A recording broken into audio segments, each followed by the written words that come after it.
Managat ang hangin, ha? Uy, pag kami nagkasakit, ha? Ito na. Ayan, ako parang Baguio Tagaytay, ang Fields Mars. Yes. At syempre, kung gusto ninyong sulitin ang malamig na panahon sa week. May lugar na pwede kayong pasyalan. Saan? Nasa Metro Manila. Lamig talaga. Grabe kayo sa amin, ha? Tinatawag na Little Baguio sa Santa Maria, Laguna.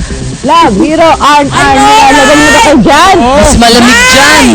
Ay, nasa tutok tayo ng bundok. We feel you! Talagang we feel you, tama. We feel you! Yes, ate lang kasi perfect. Oo, mapag dito ngayon. Oh my God. Pulapol na dito sa amin sa kinaroroonan namin. Kasama tayo Yes, ate love, nandito tayo ngayon sa perfect pasyalan na kung saan napakalamig nga. Dito sa Santa Maria, Laguna.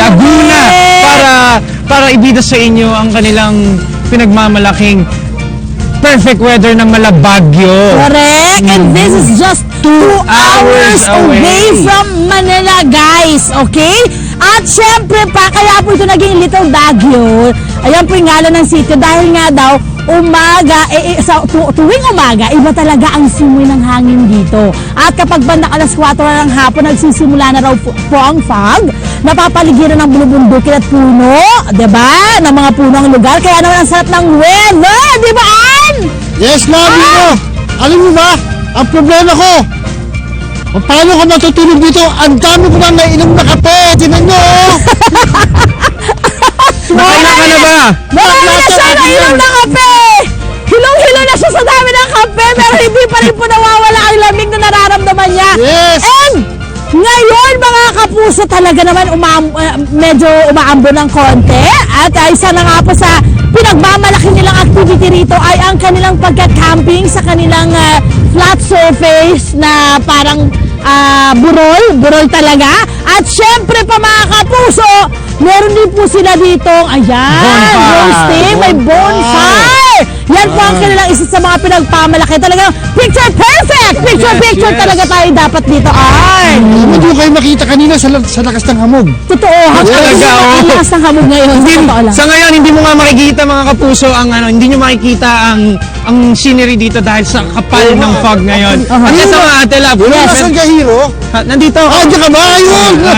At alam nyo ba, ate love, itong pasyalan na ito ay dating rest house lamang ng pamilya Torres. October last year ay naging open siya for public para mabisita. Correct. Yes. Ano ba ang mga ino-offer nila rito? Nako, one is, meron po silang swimming pool.